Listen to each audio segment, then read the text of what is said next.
What you are about to hear is highly classified. Pay attention and listen at all times. And most importantly, remember, be very careful how you abbreviate things. You might have PETA knocking on your door. I wonder what PETA thought of the dog in the Weatherman from Image Comics. Probably nothing good. Ladies and gentlemen, you are now entering Zone 4.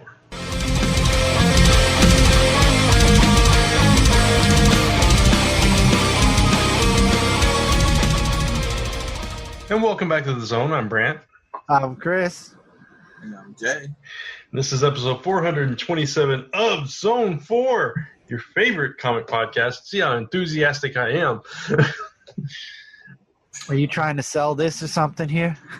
I'm always trying to sell it. Everybody's sell that it's an awesome podcast. Everybody should know by now. Zone 4. Zone 4. Get to Zone 4. Chris, you always say that, but you got to understand that every podcast is someone's first podcast, right? Yeah. So every comic is somebody's first comic. Exactly. So we got to introduce ourselves. That's why we keep introducing ourselves. It sounds like you're trying to convince yourself more than the listener. No, I'm not trying to convince myself. I know it's awesome. I've been doing it for 9.5 years. Why would I keep pouring my hours and my blood and sweat and tears into a show for 9.5 years that wasn't totally awesome? Because you have the urge to complete something? He's not me. Frank gives up stuff. He stops reading books and all that. Brant's not completist. But Jay, we got to make it 10 years. We got to make it 10 years. I knew it. He's like me with the Dark Avenger. He's like with my comic review show. It's like, I don't know if I want to continue, but I got to make it to 1,000. I got to make it. Because then Brant would have changed it from one channel to another channel to another channel to another channel. There you go. Twist the name up. Excuse me. Number one, I've only ever taken the Dark Avenger comic book review to one channel, and other than my own, and then I put it back. I also probably wouldn't have renumbered all my episodes to get there faster. I didn't renumber my episodes ever. I did. Oh, you did. Oh! I was about to say I didn't do it. That was not the reason. I double checked Brent's math. Yes, it's real math, not Marvel math. Exactly, it makes sense. It works. Yes, it is real math. I double checked it for it. That's real math. We did not cheat. We did not do a Marvel. We actually had deep conversations about this. I was like, "Oh, wait a minute! I forgot this. We got to fit this in here and there, and we got to make." It was a whole process. It was a whole. I think it was like 2 or 3 day thing that we went over everything. Yeah, we discussed it. We broke it down, which would fit, which would consider. And I cheered you guys on because I. You just knew after the fact. Chris is like, I ran out of fingers. That was it. Chris is like, I ran out of fingers, guys. I ran out of fingers. That's it. Once we got to episode 10, I'm like, well, good luck. He wouldn't even try his toes. He was just like, no, can't do it. Oh, I was wearing shoes at the time. You never wear shoes. Come on. Yeah, that's true. I hate shoes. Anyone who knows me knows you wear like flip-flops. Exactly. Everybody knows me. Once summer hits, the shoes are gone and the flip-flops are back, baby. And the shirt's gone. And the shirt's always gone in the house. You know that. I don't like to think about it. I still see that's haunting me, that image of that Pokemon video where your reflection is. How about the Tommy birthday pictures? Oh yeah, that's cool. Chris just goes out strolling out. I don't care. Hey. It's my house. If you don't like looking at pictures from me in my house, don't look at them. It's not my fault Cindy tagged all of you in it. Yeah, you just throw Cindy under the bus. I didn't post those. Cindy did it. I didn't post those pictures. Those are all. I did not approve these pictures. Yeah, I didn't. Honestly, I did. She said, I'm taking a picture. I said, okay. She never said it was going on your Facebook. You should know better by now. Now I do. I'm proud of my body. Are you fat shaming me, Brent? No, not at all. No, we're shirt shaming you. Are you? Oh, so you're shirt shaming me? I said I'm triggered. I'm gonna start a movement. Dude, that was. You're right. That was bad grammar. Yeah, I'm totally cutting that out. There's nothing about the grammar. I'm totally Wow, cutting that you're part gonna out. cut that out? Yes. There was nothing about the grammar. It's because of my grammar. Nope. So, we are proud members of the Comics Podcast. Wow, you're gonna transition from that into that. Okay. Yeah, because I got to stick it in because they're about to drop us like a. We need to start. No, I'm kidding. We're proud members of the Comics Podcast Network. You can find us on comicspodcast.com. Each and every episode. Forgive us. Man, this is the worst beginning. This is not going to be This short. is definitely. This whole thing is going to get erased. I'm waiting for Brad to say. I'm waiting for the woman to go recording. Session is over. Yes, I've hired a woman to stand here. So when the recording starts.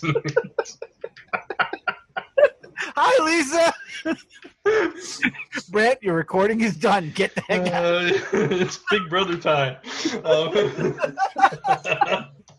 We're burying this episode deeper and deeper. Speaking of Lisa and burying things, I'm going to bury myself right here. Because I She does listen to you. I know. She does listen to the podcast. No, it's not about her. Well, kind of, but it's okay. I went in the kitchen in between our pre-show and this recording, and the dogs are like jumping up, and it's time for their second feeding or whatever. And I usually spell it out because they know the words like feed and hungry and stuff like that. So I usually say, "Do you want me to FEED them?" and things like that. So for some reason, I decided to abbreviate and wasn't really thinking about what I was saying. And I just looked. I looked at the dogs. I looked at Lisa. I said, and I'm sorry, this is a little blue, but I said, "Do you want me to F them?" And she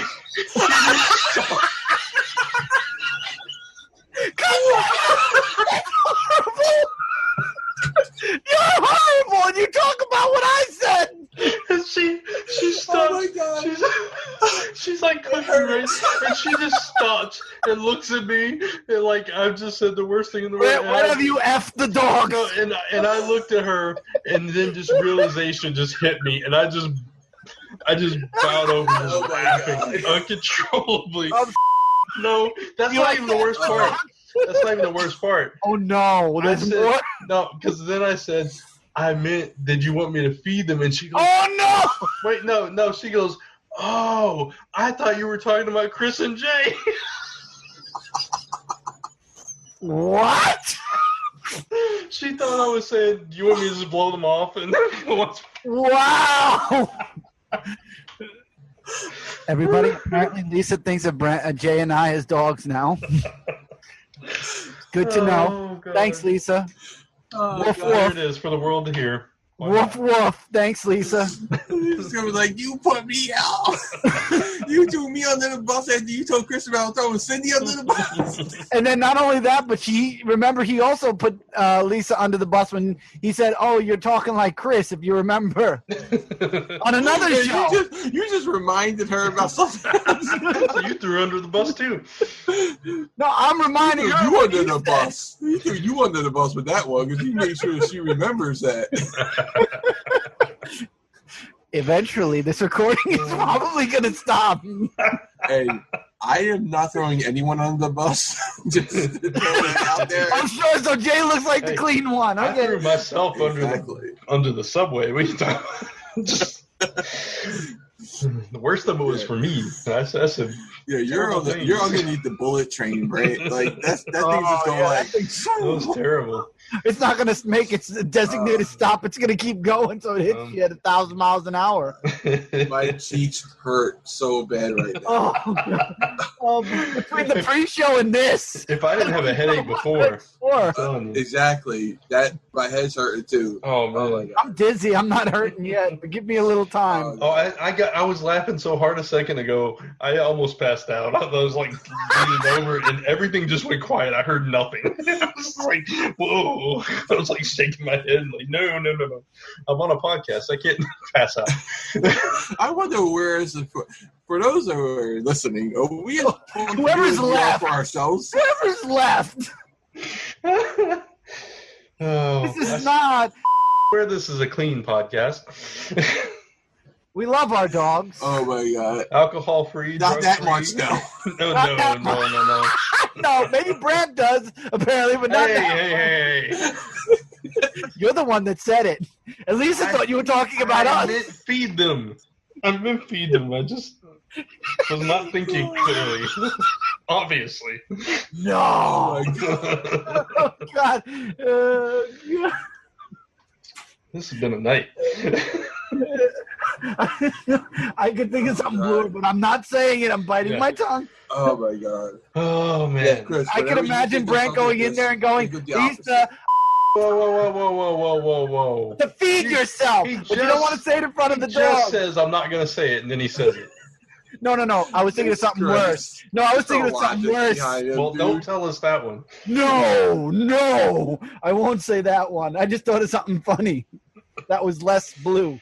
Yeah, I don't think the intro to this is going to be... I don't think any of this... Jay, I have news for you. None of this is going in. I'm waiting for Brand to stop recording and start a new meeting. You don't understand. I'm actually making it bluer because I know he's not keeping I'm keeping this. I'm going to edit out one thing.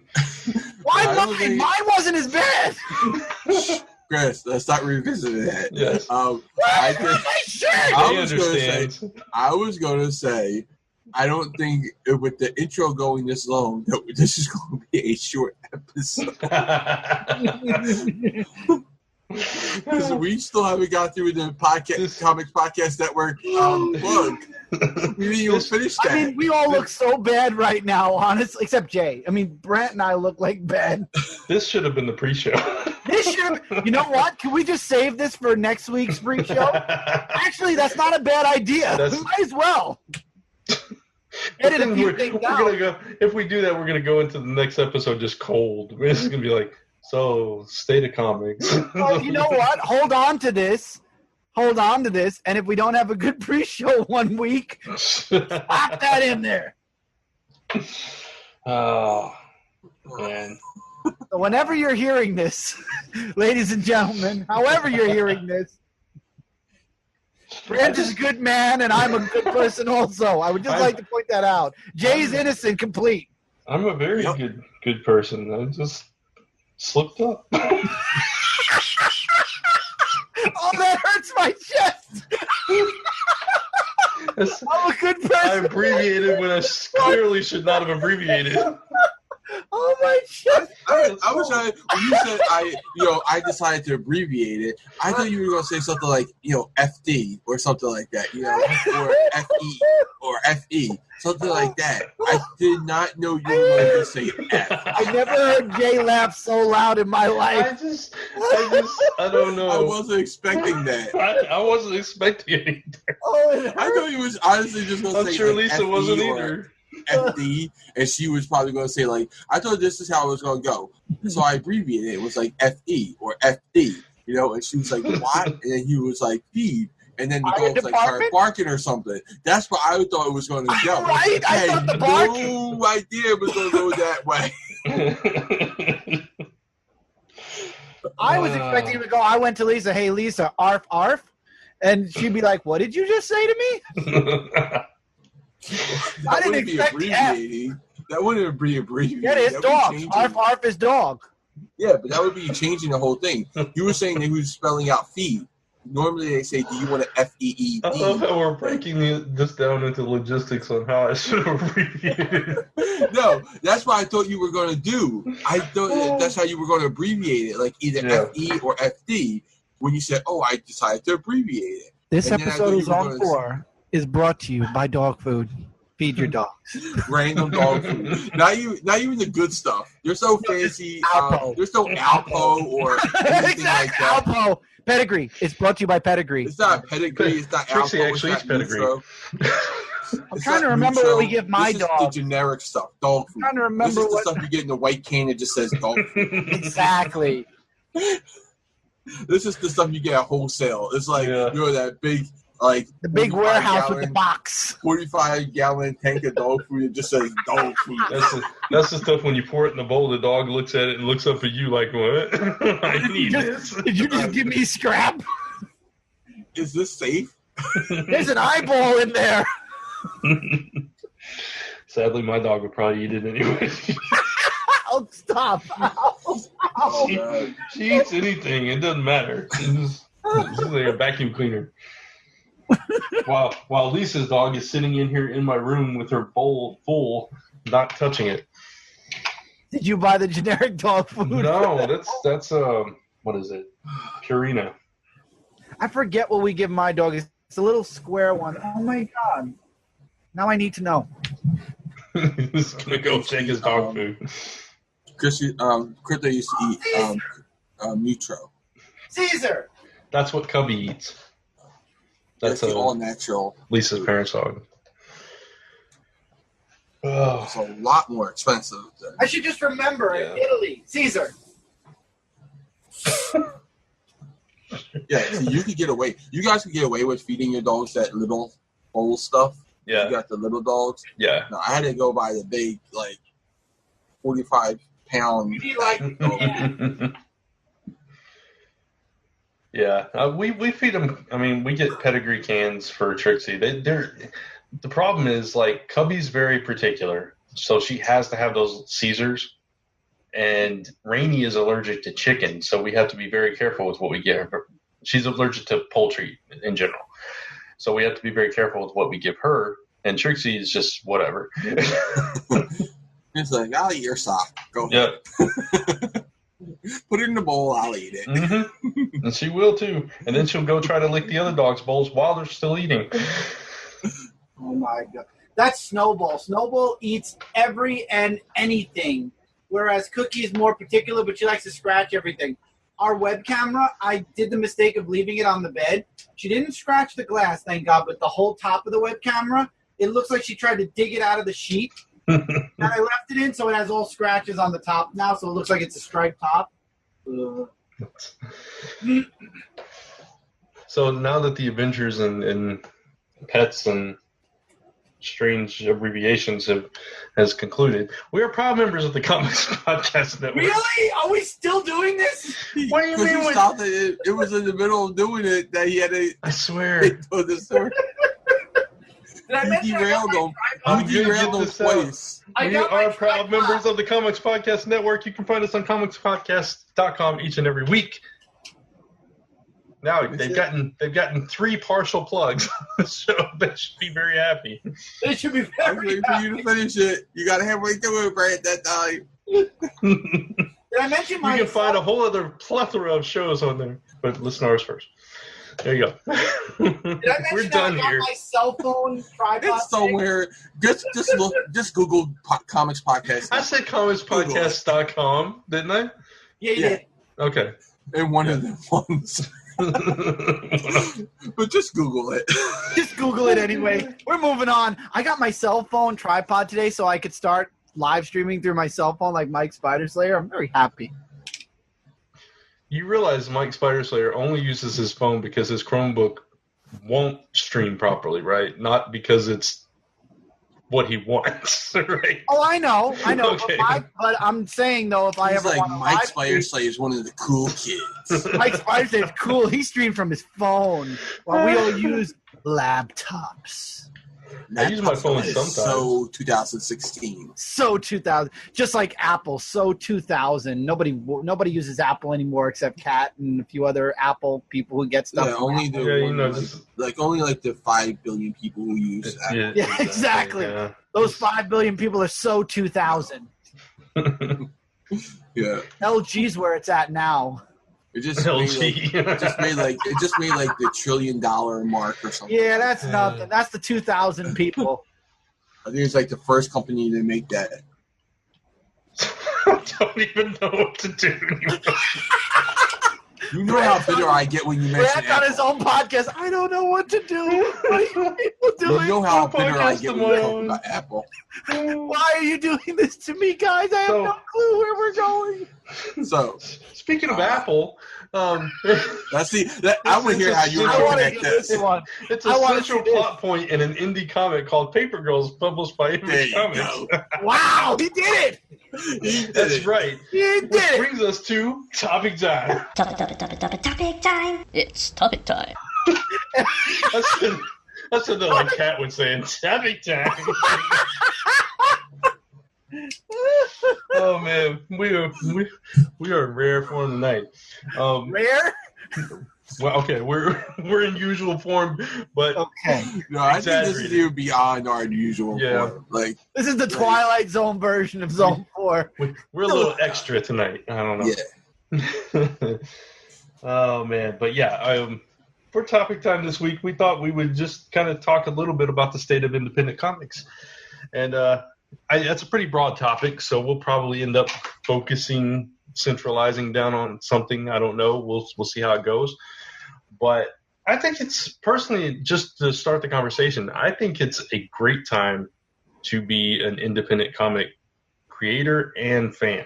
I 100% agree, because the independents are booming right now. People want something out of the norm, which the norm has been DC, Marvel for so long. And I think a good company, look, there are many companies out there. I don't want any company to think I'm talking, I'm saying their company's any lesser. But when I think independence, the first company that comes to my mind, because they honestly were one of the ones that started, Image. Image has... They're a pioneer, I would say. Right. They have a wide variety of companies, I don't really consider them an indie anymore. But they were. There still are. Technically, they still are. I consider it like the big three now, almost. Image has a lot of like big stuff coming out. It's a hard distinction to make, and I've had this conversation with so many people over the years. It's one of those. Yeah, we've had this conversation before. It's one of those things where the company itself probably isn't and shouldn't be considered an indie company just because how big they are. But it's a corporation. But the individual comics, which are independently owned, are. Yes. So that's why it's a hard distinction for me too. Like I don't like to consider it, but I have to consider it because it's hard to. Oh, go ahead, Jay. Sorry. No, I was just gonna say they don't have like licensed products. Yeah, it's hard to say Walking Dead, for instance, is an indie comic, because this thing is so big. But then you look at something like, I don't know, The Dead Hand, which is a current comic that they're publishing, or I don't know, Outpost Zero, which has got 2 issues out. Not Spawn. Spawn's. Oh no, I thought you were looking to do comparisons of known and unknown. No, but yeah, those newer titles and stuff like that are lesser known or just getting started. You really have to consider those indie. Yeah, and indie is not even limited just to the comic books anymore, because now like fans aren't just noticing, like Chris said, about going to the indies more. Mm-hmm. It's companies are too. Like streaming services want more indies, because you had the Netflix and what's the name had the deal? What's his name? Mark Millar. Yeah. And, the Netflix deal. So like Netflix owns Millar World.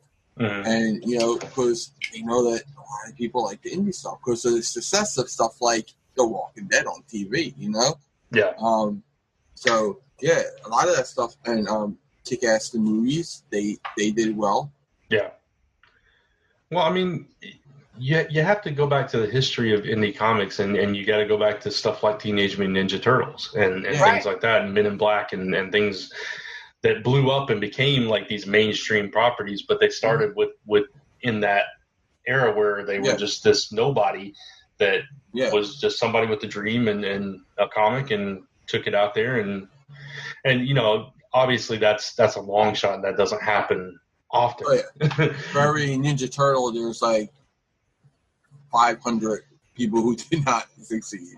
Or at least 50 people who didn't succeed. Yeah, I mean, there's a good bit of people that. You look at Strangers in Paradise, which is very popular with a cult following that's 25 years old now and has found a resurgence and is finally getting traction and and other things. But it was this indie darling that people just loved, but a lot of people didn't know about it. Yeah. And I think now the current landscape is like so full of so many different options to where you still have your mainstream, you still have your DC and Marvel, you still have your superhero stuff all over the place, but you have all these different options of all these different genres and various companies and even self-publishers and the little guys are putting out some really great work. I mean, Kickstarter is littered with them. Indiegogo and all these places. I think Kickstarter is really what helped and maybe I'm wrong, but I feel like Kickstarter really helped the independent industry because it's expensive. It's expensive to make a comic between the writers. Well, if you're the writer, the artist, the colorist, the letterers, right? The people who make logos, the logo makers, shipping, printing. Yeah, it's expensive. Mm-hmm. You don't realize how expensive it is to make a comic until you actually sit down and do the math. Yeah. The only people who really don't have to worry about that are people who are working on properties, like already own intellectual properties. Yeah. Like, like if you're working for Marvel DC, and the only way you're going to get that is if you start out at an indie company or, you had a hit novel or something like that. Then they'll come to you and ask you. But and that's why Kickstarter... Okay, Jay, finish. No, I was saying they're not going to ask Joe Schmo off the street to write a book. Right. So that's why Kickstarter has helped a lot of writers get a lot of their stories that they want to get out. And people are backing it. So it shows not only that people are willing to back a project, but they're also willing to, to put money down on like their own little mini investment to get your book or the writer or artist book out. Well, in a way, you feel like, and all of us are back to Kickstarter, so we can say this too. You feel like you feel more invested in it. You feel like you're part of the creation in a way. You've helped somebody succeed. You've helped somebody achieve their dream. You mean in a way? Yeah, I was going to say you mean believe in their dream exactly. Yeah. So Kickstarter's a godsend in my opinion. And Brant, you've had 3 successful ones, God bless, and not one single one that's failed. So Don't put that out in there. Yeah, don't put that out in there. What's that? As Caitlin would say. As Caitlin would say, well, don't put that vibe out in there. Yeah, exactly. That's what I'm saying. Knock on wood. Okay. No, I'm knocking on wood. I knock on wood for you every day. Did you hear he knocked on his head? My head's made of steel, not wood. That's why I'm hard-headed. But yeah, I was going to say this rocks, year, rocks work too. They rattle the same. This year, for me at least, I found myself drawn more and more towards the indie books, especially like Boom. I said this how many times on the Frontline Live. Boom's having a hell of a year for me. Yeah. I mean, books that I didn't think I would read, I'm loving.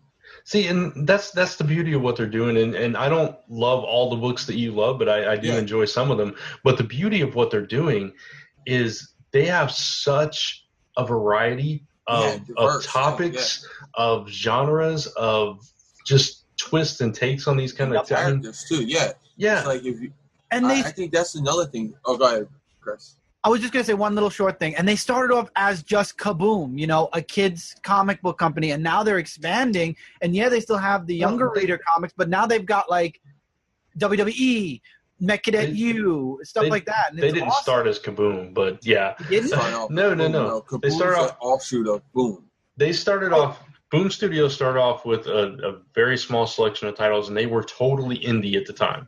They had like I thought it was Kaboom. No, they had 2 or 3, maybe 5 at the most comics, and then they started getting licenses, and they built up a few licenses, and then they started with the all ages stuff, which was the Bravest Warriors and the regular show and stuff like that. And Garfield and Peanuts and all that stuff. And then they started branching out into this other stuff with Boombox and these more creative things. And now they've gone back to their roots with all this more indie driven stuff. Dark Crystal being one of the books I enjoy from Boom every now and again. Yeah, that's an IP. Yeah, that's a license. Yeah. That's Jim Henson. Henson. Yeah. Yep, Henson. Which that came about because they absorbed Archaea, which had the Henson license at the time, and they were doing Muppets. Fraggle And they've got Adventure Time, Steven Universe. I think Steven Universe, right? Am I wrong? Probably their biggest book. Yeah, that's one of their biggest books, and I guarantee you, Power Rangers is one of their biggest books. Oh yeah. Like the intellectual properties, they'll have like Power Rangers, Steven Universe. The beauty of that, though, is that those intellectual properties, those licensed properties, allowed them to be able to go back and do more of the indie stuff, because then they had to build themselves up, and then they realized that it was a really smart strategy. Actually, they realized that to get that funding to be able to do what they really wanted to do, they had to go do this stuff. They found that right balance of not selling out, but selling enough pieces to where you can still remain true to your brand and make what you want to make. Because, like, you know, I brag about. I mean, not brag. I rave about a few books from Boom. Yeah. And only one of them is their own property. It's a a licensed product. That's Power Rangers. Yeah. The rest of them are. Wasn't Mech Cadet U based off of an anime? No. It just has the anime feel. No. That's Greg Pak's. Okay. That's Greg Pak's complete brainchild. He wrote a little short story, and then it became a thing that he wrote. But yeah, and Fence is not from anything. It has an anime feel to it, but has nothing to do with the anime. And there's a couple other books. Ruined World. I love that. Yeah. That's a new one. That's a fantastic really good book. Yeah. I mean, there's a lot of Heavy Vinyl was from there. What? Heavy Vinyl. Oh yeah, and, exactly. Heavy Vinyl. That was a good one. They have a lot of good indie books there, and there's other companies too that have them. Lion Forge is good, and I think they're following in Boom's footsteps by having some licensed products like the Voltron. I would say IDW follows Boom a bit too, in a way, because they have a lot of license. Like, they had a lot of independence, then they got a lot of license. I think IDW is a lot more licensed than. Yeah, they're like 90%. They're more. Licensed. Yeah, they're 90 licensed. Yeah, and then like the other 10% is something unique. Yeah. Think of it. Name some IDW books that aren't licensed products. Love and Cage is the one that really comes to mind, but I'm saying, like, you got to think a little bit about that. Yeah, you do. You definitely do. Books, and you're like Star Trek and Ninja Turtles and Transformers, G.I. Joe. You're naming off all those, and you're just naming properties. Right. That they There's Dave, D4VE. Dave. Yeah, they have a few. Yeah, I'm not saying they don't have any. I was just saying, like, it's harder to think of those. It's true. Because there's so many licensed products. So, you're right. But I think Lion Forge is starting to follow that thing, because they have, like, again, they have their own set of books, like Catalyst Prime and all that. Yeah. And then they have, Voltron. So, like, that's the big thing that gets people into the book, into the company. And then you check out all the other little books that they have, the indie books. They've done a few. Yeah, they started off with, like, they had like Saved by the Bell and Care Bears and things like that, and then they started building up their own superhero universe. You mentioned the Catalyst Prime stuff, and then they're still doing So I think they're a good example of that too. And then you have indies like Archie, which is basically their own product. Archie's all Archie, but that's the longest running independent Archie had Sonic and Mega Man for a time. Unfortunately, they lost the contract for both. Yeah. And Mega Man. And they also had like Ninja Turtles too. But I mean, Archie for the most part is Archie products. Yeah. Right. And that's a 75-year company. So Image might put independent comic books on the map, but Archie invented that map. Archie drew that map. They pioneered that, because that's 75 years. That's the same amount of years. It's almost the same amount of years as DC. Just minus a couple of years, and Archie's right there. Like, so at the birth of the universe, the comic book universes, you have DC and Marvel, because they came out around the same time. Even though Marvel wasn't called Marvel and DC wasn't called DC, they both existed around the same time, because Marvel's starting to plan their 80th anniversary right now. Yeah. So, but a couple of years later, Archie comes around, and it's stayed there. It hasn't gone away. So, I think, and then you got like other little independent, like really independent, December Press, Short Fuse Media. There's Zenithville, Argo 5. I think he's thinking a little like, smaller than yeah, like, scope, yeah. Yeah, Okay. I'm saying like small, Chris. Like, you know, like okay, like the smaller like amount. Self-starters. Oh, there's Boundless. Boundless is kind of small, I would still say. They don't have that many titles, and they're kind of very. No, I was saying more like small starters. There's like Kickstarters and all that. There's like Ovation Comics. There's Evolution. Different ones like that. Yeah. Rebel Comics. Yeah. Yeah, and like there's a lot of. It is a lot of good content. Yeah, and just to step up, you got Action Lab, which it has a pretty good balance of things too. They usually have one or two licensed things, and the one thing I don't understand about Action Lab is that it's called it's Action Lab and Action Lab Danger Zone, but like if you go to solicitations and all that, they are clearly marked as two different companies. Where all the other companies put all their properties all in one solicitation, like, because I do the shipping this week for a comic Frontline, and there's always like Action Lab, and then there's Danger Zone. Like that's a weird thing for me when you're doing because it's like two different.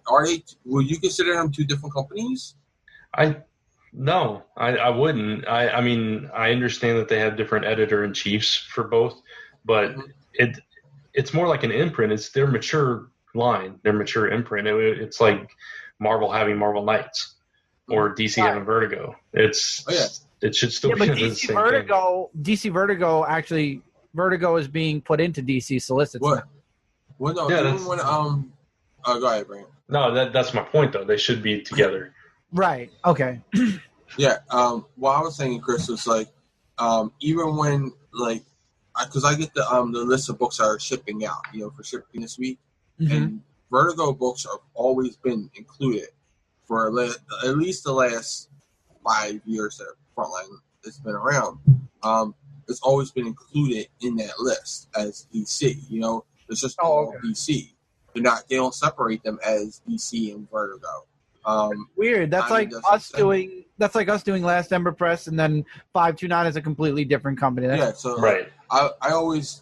That's like in my mind. I always wonder: do I separate those two, Danger Zone and Action Lab?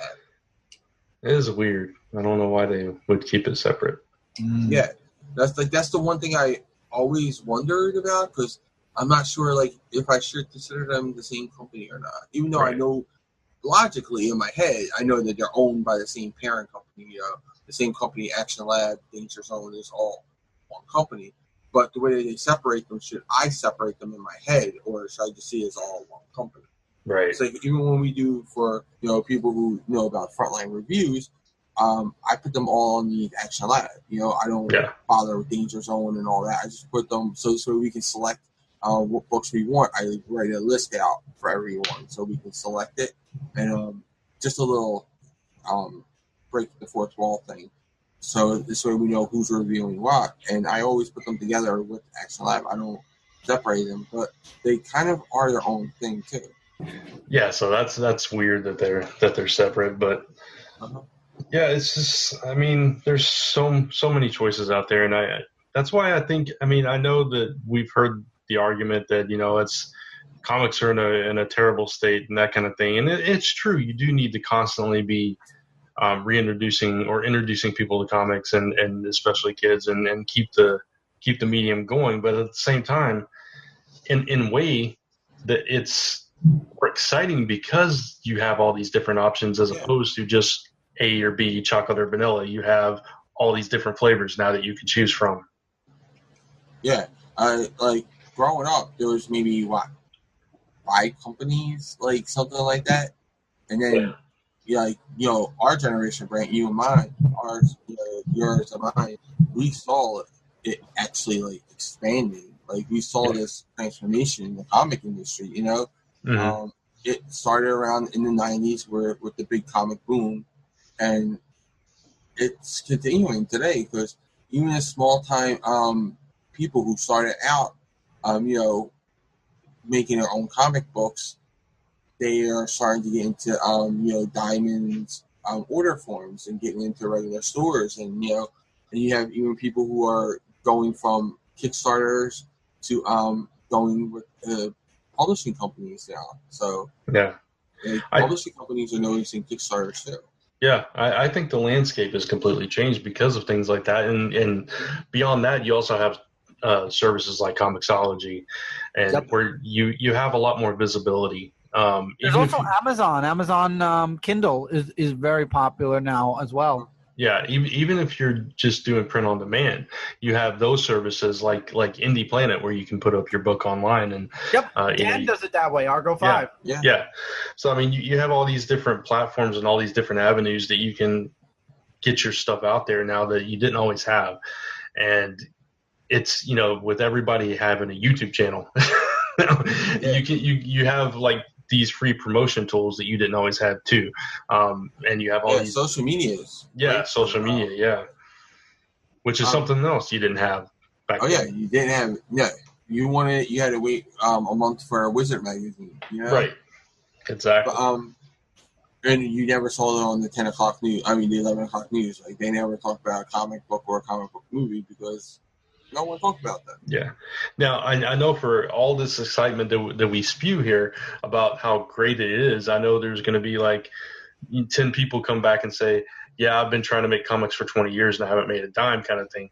And yeah, it's not every book is going to take off. Not everything's going to resonate with every fan, or you're not going to get in the right markets, or, this or that. There's like a billion reasons why your book may not make it, but that doesn't mean that the landscape is poor. It just means that you haven't been able to make that connection for yourself. It's like you just said it. It's like YouTube. You have to hit that one video that skyrockets you, that makes that gets a million hits, and then you just keep putting out. You keep doing content, and those people that found that one video are going to continue to watch you because they love that one video. Well, most of them love that one video. Same thing with a comic. You just got to drop that one comic that everyone talks about, and then you just keep going with it. But there's also that whole situation where you're like, yes, it's great that there's all these companies, but it also makes it harder for some people to get into it too. Mm-hmm. So like, while it's great that we have 60, 70 different comic book companies out there, but that also means that you got to make your voice heard more. You have to hustle more. You have to put the time and the energy into that, because it takes a lot of work to sell a book. Brant knows that from first experience. You got to really hustle. You got to work the cons. You can't just. It's not something you can just. You're not working for DC where you can just turn in your rating and be like, okay, I'm done with it. Yeah. You have to go to the cons. You gotta push that book out there. You gotta you gotta shake the hands. You gotta have those meetings with people, talk to people, exchange cards. It's all about that stuff too. That's what I think people who are breaking into it don't really get. That it's a lot about the business side that a lot of people don't understand. Yeah, but I mean, the thing is though, I mean, I get discouraged. I get down, like if my sales are low or whatever, and I'm not making millions over here. Come on, but it's like I'm stealing all his money. you gotta comics. Yeah, I mean you gotta do it for the right reasons. First of all, you gotta be passionate about it. You gotta do it for the love of it, and the money will follow. That's there's books written like that. But I mean, it's like you said, Jay. You can't just create this thing, tell your few Twitter followers about it, and then expect it to blow up like Walking Dead or something. It just doesn't happen that way. You have to do everything you possibly can to get as many people to know about this as you can, and make sure you got a quality product too. And even if it is just for the love, you still want it to be the best it can be, and you want it to be something that people are going to, gravitate towards. Right. And that's hard. I mean, it's none of it's easy. If it was easy, everybody'd be rich. I could say from personal experience, and Brant kind of had an opposite experience a little bit. I've gone to several comic shops in Brooklyn since Celestial Falcon 1 dropped, and very few were like, yeah, I'll take a couple of copies and, put them in my store and see if they'll sell. The first thing they ask about is your diamond, your diamond solicit. And that's why doing independence outside, doing your own company, like Brant, it's harder because, a lot of comic shops, I don't want to say a lot because I can't speak for all of them because of my experience with just a handful. but a good amount, I'm sure, won't take your book. They won't buy your book, even on commission. Like you say, hey, just take the book. If you sell it, let me know and I'll come back for the money or whatever. They don't even want that. They encourage getting into Diamond or whatever. So it's a lot harder to find a place, even just to sit in and do a signing. There's one comic shop that said maybe, but the rest were like, we're too small or not too many people are going to come in for it. You know, they don't want to have to dedicate the space for it. Yeah. It could just be where I live too. I could be completely wrong. I've run into the same thing, and part of it, I mean, you have to understand from the comic shop owner's perspective too. When they order, I mean, it's this whole process when they have to order comics, and they don't want to confuse or complicate their own process even more by having to deal with 10 different indie people on top of, you know, their whole big Diamond order. So it's a logistic thing with them as well. And I understand that, but at the same time,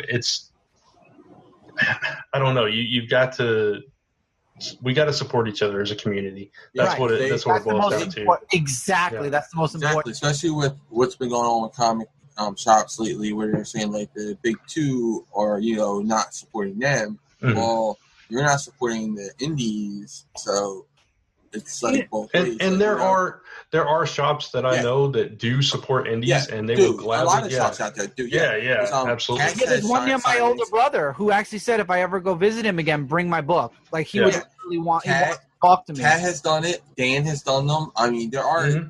I mean, but like I was just going off the examples of Chris. Right. There are definitely for every one of those. There's companies that do invite the smaller press. And I would also say take advantage of any kind of event that you have in your city or state. Do those too, because that would unfortunately fairs and stuff. I agree 100%. I wish I had. The problem is Cindy works a lot, and I'm like solo caretaker for Tommy right now. It makes it a bit harder for me.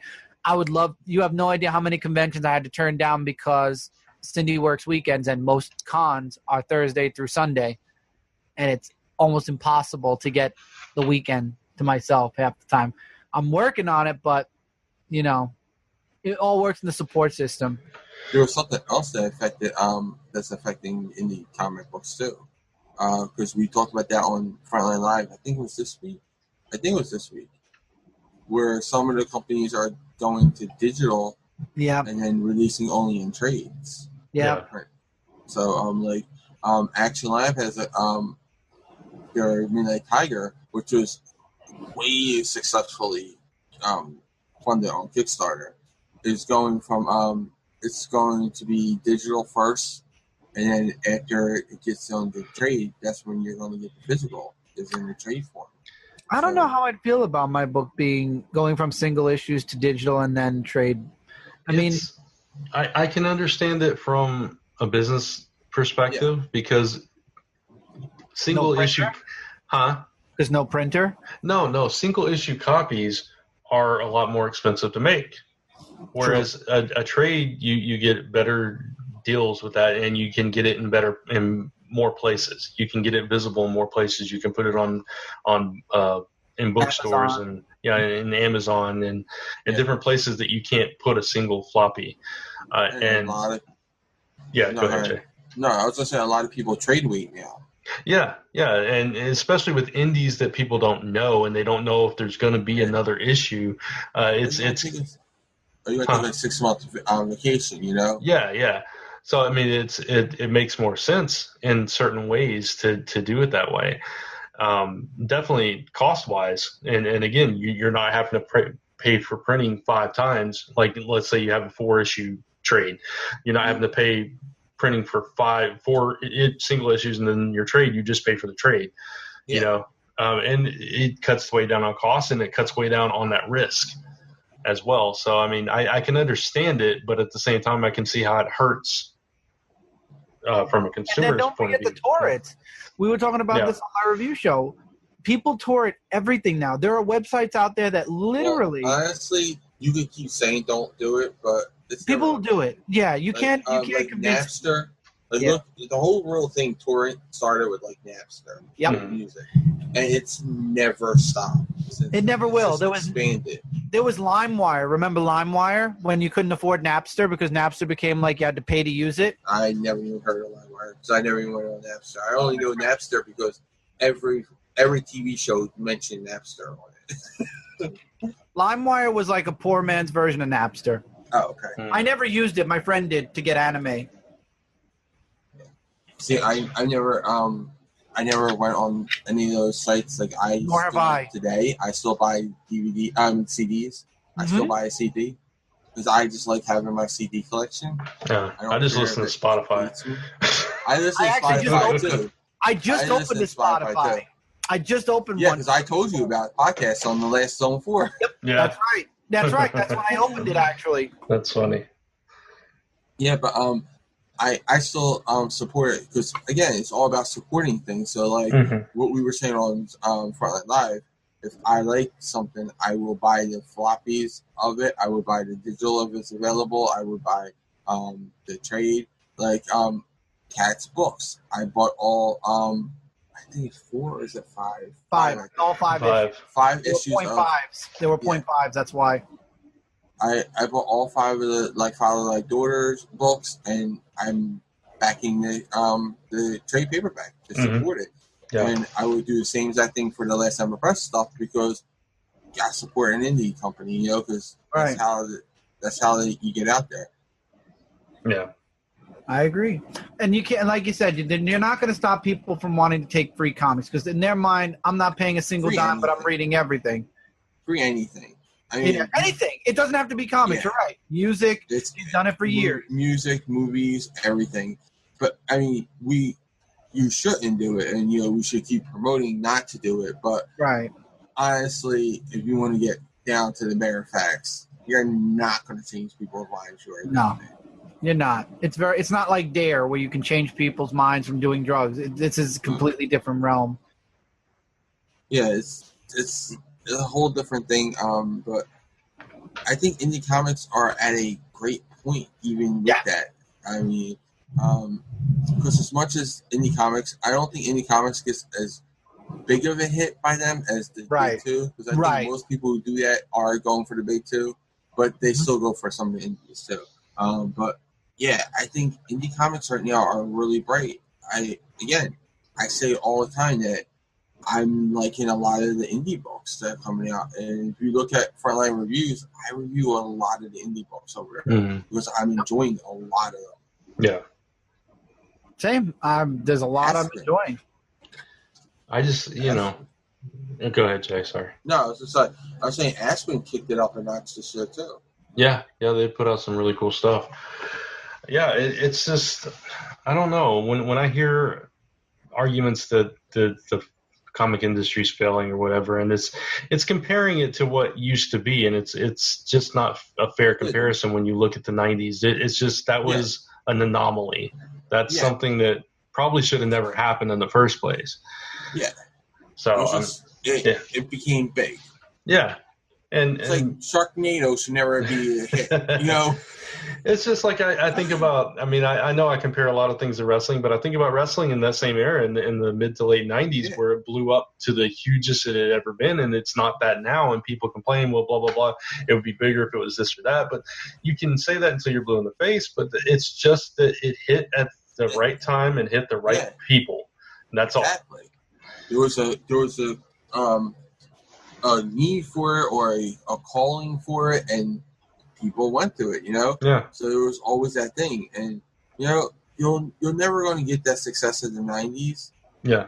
But I don't think comics are fading at all. But especially if you look at it, it's expanding more than ever right now. Yeah. We have how many hit movies, the biggest movies of all time? How many of them are comic book movies? Right. Yeah, top 10. And you got to consider that at one point in history, nobody knew what these things were. Nobody knew who Spider-Man was or Fantastic Four or anything like that. They came out of nowhere, and over decades, they became something huge. So, it can happen, and that doesn't even necessarily need to be the goal. All I'm saying is that I don't know. I think it's a fantastic time to be both an indie creator and I got somebody bringing me something. Thank you. Hi, Lisa. That was not Lisa. Was it Lisa? Okay, hi, who I know it is, but I'm not saying on the podcast. But I'm mysterious person. I don't even know what I was saying anymore. The independent company you were saying, it's one of yeah, exactly. Yeah, and both as a creator and as a fan, because there are more opportunities, not just to get your book out there if you're a creator, but not to. Dang it, I lost my point. I think there are more opportunities to get discovered because I think the industry has opened up more than it ever has before to new voices, because those, that insular network that the comics medium has always been. Yeah, it's partially still that in certain realms and certain aspects, but I think it's opened up the doors a lot more than it ever has in the past, and we're starting to see a more influx of unknown creators getting a shot here and there, whether it's your goal to work for Marvel or DC, or whether it's your goal to tell your own story in your own universe. I think it's ripe for the picking right now. Absolutely, 100%. I agree. And anybody, I'm nobody, right? Last Summer Press is a very, very small company where we put out 5 books. We're not making money hand over fist here. And I'm bringing this up just to speak from my own personal experience. I'm still going to do it, and I still feel like I'm in a good place, and I feel like I found an audience that appreciates everything that we're doing and are supportive of everything we do. And every time we come out for a Kickstarter, or we come out with a new launch, or we come out with a new preview or whatever, we have these people coming in, clamoring and telling us how great our stuff is. And when you get that kind of feedback, even from the smallest amount of people, that makes it worth it. Every penny that I've had to spend to make these things, it makes it worth it for me. You may have different goals, and I'd love to make a living from this, but I think I'm in a good place to where we're getting there. Yeah, well, you're getting there. Inkling stage. And you have this community that is so supportive of new voices, that's so supportive of new stories or unique spins on stories and something different. And it's, that's why it's the perfect time to get out there and tell your story, because people are clamoring for something new. Oh, yeah, definitely. That was kind of my final word on it. You guys can say your final word on it. I completely agree with that. Yeah, definitely. Yeah. People are saying comics are a dying industry. People are saying YouTube's a dying website. Do you see YouTube dying? I don't see YouTube dying. I think there's a what do you call it? Fatalist. Yes. I think everything's ending. Exactly. The sky is falling. The world is ending. That's YouTube are always going to see the bad in things. Exactly. People I was just going to say real quick, and the saddest thing is those are the most vocal people, but they're probably a minority group of people. Yeah, definitely. There's even people who are saying Apple's not succeeding. Oh my god! And just as a comparison, people are probably saying Apple's not succeeding. They're going to eventually fall. There's a word for those people, Jay. We call them delusional. I know, but those people are out there that says Apple's going to fall. Even though I might wish for them to fall, I know they're not.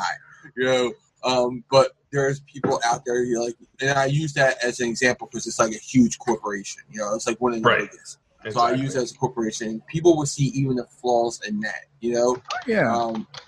People there's some people who just like to see the flaws and see the things fail, and they're the ones who are perpetuating that. But I think comics are at a great place right now. Yeah. As a whole, comics are a great place, and for indie, I think it's never really been brighter for an opportunity. Yeah, I agree. And we'd love to hear if you agree or disagree with us. You can leave a comment somewhere, wherever you're listening to this, whether it's YouTube, on the website, on iTunes. Leave us a review. Those help. Nice little plug there. But yeah, we would love to hear feedback. I know people are going to disagree, and I know some will agree, and I welcome and I challenge you to let your voice be heard too. continue the conversation. Yeah, absolutely. And if you'd like us to expound on this and talk more about this topic, let us know, and we'll do that on a future show. Absolutely. But for Just this don't one, listen to the world's ending. The world ain't ending. Nobody's ending nothing. Well, eventually it will. But We're going to be ending. Well, we're all doomed to die and whatnot, but I'm saying, comics will be This around. podcast has to end sometime, like this episode. Yeah, exactly. The show that never ends. It's going to end right now. So let's talk about what's coming out, and going on. Chris, we'll start with you, Mr. Laughing Pants. I tell you, man, I fed my dogs today. Very happy. Well, no. All right, news-wise, super, super happy right now and honored that 529 Studios is a part of the Last Summer Press newsletter, connecting this back to our topic. Some big news coming out of 529 Studios soon. Stay tuned to that newsletter and you'll find out. I'm sure Brant will expand on that when he talks about what's coming out, so I'll leave it at that. Dark Avenger C86-wise, reviews every week, of course. I have a few things going on Brooklyn Boys right now. As this podcast is going up this Friday, this weekend we will have our next monthly Target trip. So that will be up on Brooklyn Boys. We have another Oreo tasting going up next week for Brooklyn Boys. I am working on a podcast and the Dark Avenger podcast, so 2. Look forward to those. Hopefully very soon. Everything in the family's finally quieting down, which is very, very good, except for tonight. So just look forward to a lot of content. Let me leave it at that. There's a lot of things going on and getting set up for the fall for sure. I love how you say, Chris, that when this goes up this Friday, and it is Friday. Well, it's even Friday for me. For you now, dang it! No, I'm thinking of you, and I look over and it's like, oh, well, today. That's hilarious. All right, Jay. This is a big weekend for me because it's Power Morphin weekend. Oh, it is? Yes. Woo! Power Morphin.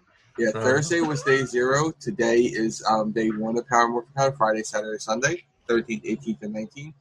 And Anaheim this year, I believe. Who's in Pennsylvania? Wherever one it used to be in is in the other one. I can't think of it right now. It's late, and I've been laughing so much that my head is like throbbing. You have no idea. But yeah, so I'm going to cover that on Comic Frontline at comicfrontline.com. So check that out. It's going to be big announcements. Monday, Brant, Kat, and Jeremy foolishly wants to challenge me in another game where I'm going to just whip their butts again. We shall see. Yeah, Could I watch? I'm going to watch this one. This is going to be fun on Monday. Can you watch? I'm thinking about if I want to do my comic review or if I want to actually forsake it to watch. Gotcha. Can I do that? Nah. I am the undefeated champion. Just saying. And just brush that dirt off your shoulders. They're so humble about that. You're so humble, Jay-Z. Just brush that dirt off your shoulders. Let's keep going. I know. I'm so humble. I get it. I know. I really had to open up more to you people. Mm-hmm. Yeah, you do. But no, we gotta bury you now, man. That's it. Oh, Jeremy's already talked about like obscure things that he doesn't think I listen to, but I've done my homework, Jeremy. Oh, the smack talk is starting. Accepted. See, Spotify, I've been listening to every category this week. I've been going over lyrics. I'm totally going to lose. I've been going over to lyric sheets. I've been learning words to songs that I don't listen to. Jay's a robot, so Jay's going to totally win. You don't challenge me to a game. I come full force. What kind of game is this again? Singing challenge. I think Brant has a chance. No, see, because it's not the talent of your voice. Yeah, exactly. If it was the talent of your voice, I may have a shot. Yeah. Brant would win. It's lyrics. No, you have to pick out the song from the lyrics. Hey, I offer Good to just luck. be a judge. I can't even do that. I just offered to be a judge. Yeah, they were like, to be like the judge. I did not choose for you to play. Ken and Jeremy were like, no, you got to be on it. We want to beat you. I would be happy for you to be a judge, Jay. I volunteered to do that. Because first of all, I know I cannot say. Hey, Brant, why don't you be the judge then, so you don't have to worry? There you go. I can be a judge. I'll be a judge. I mean, I said I'll be determined who called in first. You know that I was going to be an impartial jury, impartial member, but. Ladies and gentlemen, if you'd like me to crash this show and be the unannounced judge, let us know in the comments below. I might crash the show after my review. This is Monday night at 10 o'clock p.m. Eastern Time on Comic Frontline. I think I might actually do my review an hour earlier just to crash the show as a surprise judge. But yeah, I wanted to do that. I would still do that if they want me to. I would still do that and let them have that out. I think Bram voted yes already. I'm willing to do that. Let's see what else. That threw me off. Again, with Power Rangers, Shattergrid is coming to end, so I'm going to be doing the last review for that on the 29th. Yeah, 29th. So that's in 2 weeks. We're also going to be covering the 25th anniversary episode, and leading up to that, I'm going to be doing review articles up on Comic Frontline on my top fill in the blank. So top Rangers, top Zords, all that. I'm going to be doing that leading up to the big 25th anniversary episode. So check all that out. And, yeah, I think that's it. And support your indie comic books. Oh, check me out on Twitter at Comic Book Theater. And I forgot about that. My social media handles are all Dark Avenger C86 everywhere. Except Twitch, Dark Avenger Gaming. There you go. Awesome. And what do you got? Biggest thing is Lil Ember was funded on Kickstarter. Thank you to everyone that came out. Woo! Yes, I'm bowing. No, no, we're thrilled. It was like a last minute victory. We were very happy. Thank you so much to everybody. Well deserved. Well deserved. Thank you very much. Thank you. So yeah, next step is getting that finishing out to people. And Last Ember #1 is finished. Some reviewers already have it in hand. It'll be going out as soon as we get all the surveys back and everything. So that's good. As far as me, of course, Monday Musings on my channel at Brant Fowler. My weekly comic rankings. It went up late this week. I got it up on Thursday. I try to get them up by Tuesday or Wednesday, but this week it was just crazy with the Kickstarter stuff. But it is up for last week's books. This week I'll try to be on time on Tuesday, and yeah, I guess that's it. Yeah, so that's for a podcast all over social media. Yeah, of course. Summer Press all over social media. Exactly, and at Brant Fowler across social media. That's all for that. So yeah, zone4podcast.com. Simplest names. I know. It's like all over social media. I'm not everybody else. I don't split my brain. I know it. That's right. But yeah, so that's gonna wrap up our show. And Jay, it's your turn to take us out. Oh, I almost forgot about that.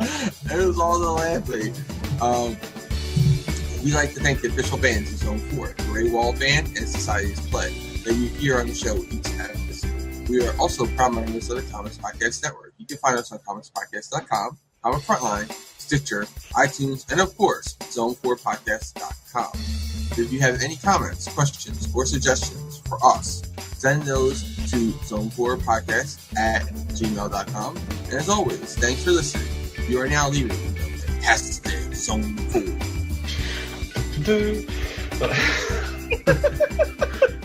Go feed your dogs. Damn it, you took my exit line!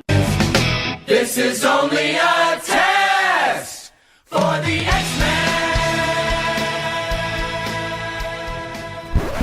This has been a Gonzo Goose production.